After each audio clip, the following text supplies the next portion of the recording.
Hey, I'm Ollie at Techable, and today we're looking into the challenges of buying second-hand tech, including phones, laptops and more, and what we can do to overcome these challenges in search of a great deal. Let's get into it.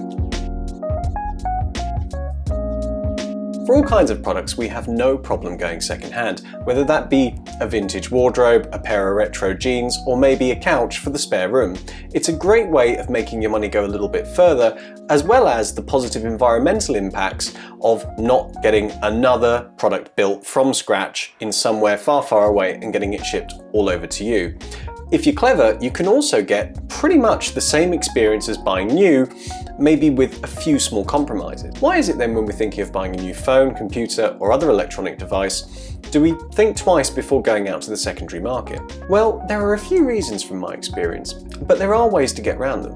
When I'm going to buy an item from a store, I can of course rely on the store's reputation, reviews, or even the manufacturer's warranty when making my purchase decision. So I'm pretty well covered there. Now, with second-hand stuff, often what you see is what you get. So when you go to buy, say, an old table, you can take a look at the damage, decide whether you still want it or not, and then decide if you do want it, maybe how that will affect the price that you're willing to pay. But you've got the object in front of you, you can very easily assess it. The problem when buying old tech is that the issues that are really going to affect your experience are often under the lid, as it were, and you're not going to be able to see that damage and see how it's going to impact you without some testing. And therein lies the solution. Testing. Never be afraid to ask a seller if you can try out the product before you buy, especially if you're buying from kind of a third-party unknown seller where you're not going to get any kind of cover at all if you get home and suddenly the product's not working. You should do this even if the person says, well, it's difficult to set up, I haven't got a spare screen to connect it up to, it's got no power, blah, blah, blah, blah, blah. At the end of the day, they could say whatever they want so that you buy it there and then they don't owe you anything.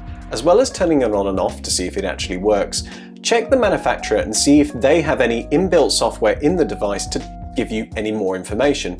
Some providers, like Samsung and Apple, as an example, can give you things like battery health, how many times the product's been turned on and off, and just kind of a general diagnostic of what's going on. It's not going to give you all the information, but it's a really good starting point that can just tell you whether this item is kind of in decent condition or if it's been used to death or on the verge of giving up. Now, not all sellers are dishonest, some are just genuinely ignorant as to any problems that the device might have. So it's still important to do that testing even if you think the person that's selling you the device is really lovely. And who knows, you might discover a really small problem that you can actually fix quite readily at home, but might be able to shave you a little bit off the price. But the second problem occurs when you get it home. There's no telling how long your shiny looking phone is going to last day to day once you actually use it out in the wild. The nature of most technology means that at some point or other, parts are just going to give up. Even if you run all the testing in the world, something one day could just go. There is always a risk, even with brand new products, that it could just fail straight out of the box, but that's really what the manufacturer's warranty is for. Jim from Facebook Marketplace, though, probably not as reliable. But fear not, there are workarounds here. Up until now, I've been describing secondhand tech as something you buy off of a street corner or a dark alley from someone pinging mobile phones out of their trench coat, but obviously that isn't the only way to buy secondhand tech. Many reputable companies sell secondhand electronics, including Amazon through Amazon Warehouse, eBay, and in the UK, CEX, which is a fantastic place to go for secondhand technology. Many of them will test and restore products before selling them, as well as offering some kind of warranty. Two things to bear in mind though. One, always read the fine print. Especially on sites like eBay and Backmarket, you may not actually be dealing with the marketplace itself, but a seller on the marketplace. And different sellers can have very different policies as to whether they'll return your products if they fail. That even does go for the big providers. Sometimes Amazon can have different covers for different level of refurbished. Still, always check the fine print. And the second thing is that these sites will often sell at a premium.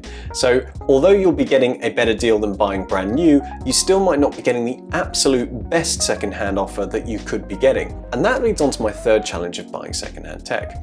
A big reason that people don't get secondhand is because you may not always be getting a massive saving on buying a brand new product. For example, take the M1 MacBook Air, a product that right now you can buy for $1,000 new with a 12-month warranty. It's a good deal already, but on Amazon as well, you can get the device secondhand for around $800 with a 90-day warranty. Also bear in mind that the secondhand model will acknowledge some basic wear and tear and will confirm the battery life, but only up to about 80% of its total capacity. So it won't be good as new. Now, $200 is still $200, but with the M1 MacBook Air as an example, when you get to education discounts and just other deals that you'll see available, that $200 is going to decrease considerably, and you might be able to find a brand new M1 MacBook Air for a lot closer to that secondhand value, diminishing the point of going for those compromises. And that's only if you want the exact same product but cheaper. The fact is, the alternate route of getting brand new but less premium products is probably also going to get you a generally good value deal. Particularly in portable tech, we're getting to a point now where you very rarely lose out on functionality by going for a less premium product. For example, a $200 Realme phone is likely going to be able to do 90% of a $1,000 Samsung flagship. I actually have a video coming out on the diminishing returns of premium tech and just working out how much you need to spend to get the optimal experience for your money. Subscribe if you don't want to miss it. But the most straightforward way to get a good deal is just to look for the right product at the right time. For example, when Apple drop a brand new iPhone, many people are going to be going to get that brand new iPhone and selling or trading in their older model.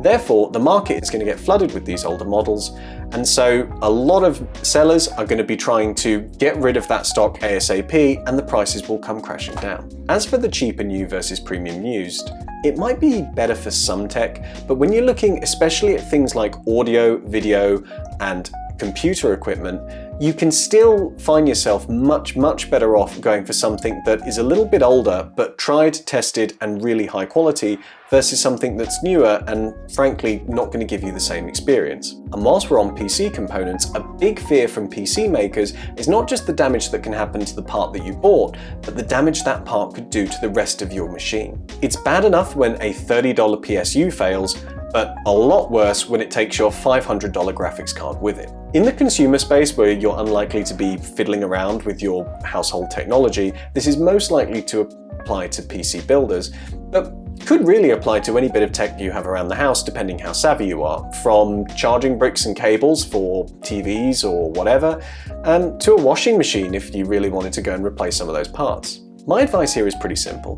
When looking for parts, always avoid anything that regulates or manages power, whether it be batteries, power supplies, capacitors, or in the case of a PC build, also your motherboard. Even if you're super knowledgeable, you can't guarantee what the previous owner may have done to make this scrubbed up and look new, and this could be a faulty part. And you don't want to do any damage to some of the other tech and other parts that might be connected to this one, or just a risk to yourself and your own health if you're dealing with things that have got electricity running through it. Instead, if you are trying to save money on parts, try to go for more resilient parts that can be readily tested. Things like SSDs, fans, RAM, or even just more practical things like a case itself. I replaced a washing machine door once. I'm very practical. The final concern that people tend to have with secondhand tech is longevity. Technology, by its nature, is always changing, and you don't want to be left behind with yesterday's tech. Also, in the case of mobile phones, software and security patches can only last for a few years after the date of the initial launch, which means by the time you buy a phone that's a few years old, those updates could be pretty much gone. It is important though to understand what this support means in real terms. The two main types of support are software, which affects functionality, and security, which affects security. Though a few products are super software dependent, there are plenty that can act completely normally without being heavily reliant on the app or constant updates. A smart TV with an old UI or an old Android phone stuck on Android 10 might not look great, but chances are, if you're not looking for the absolute best experience, should be able to do pretty much all the things you need them to do. Security updates can be a little bit more of a blocker, particularly for devices like phones and laptops where you're likely to be storing a lot of your personal information. For those who don't know what a security update really does, well, basically bad people are always trying to find new ways to collect your data through malware or viruses or whatever, scary stuff you see in the news. Security updates are basically a way of your device changing, learning, and upgrading to try and combat those new methods. Though a phone is still usable when the updates stop, realistically, that risk is just going to mount every single day. The only real thing you can do is just be really careful how you use it and try and not put too much personal information on. But for those kind of devices specifically, that's going to be really limiting, and you don't want that to affect your experience to the point it doesn't really become worth it. Meaning where security updates are concerned, it becomes really hard to recommend getting a device which is not going to be protected, especially if the security updates are running out really soon. I mean, that device is pretty much going to become redundant. And therein lies the problem of buying secondhand technology, particularly with newer technology. I know people with fantastic sound systems that they bought in the 90s, which still offers an amazing experience, even if the form factor is a little dated. But buying a secondhand Sony or Sonos system today, not only do you have to think about the product that you're buying, but also that third-party software support. And you don't know how much longer that device is going to be supported. And that's not even mentioning repairability, which is currently a massive talking point, with the right to repair movement being fought against fiercely by big tech. At the end of the day, they would rather you go and buy their shiny new irreparable device rather than you go buy something secondhand and be able to look after it for a long time.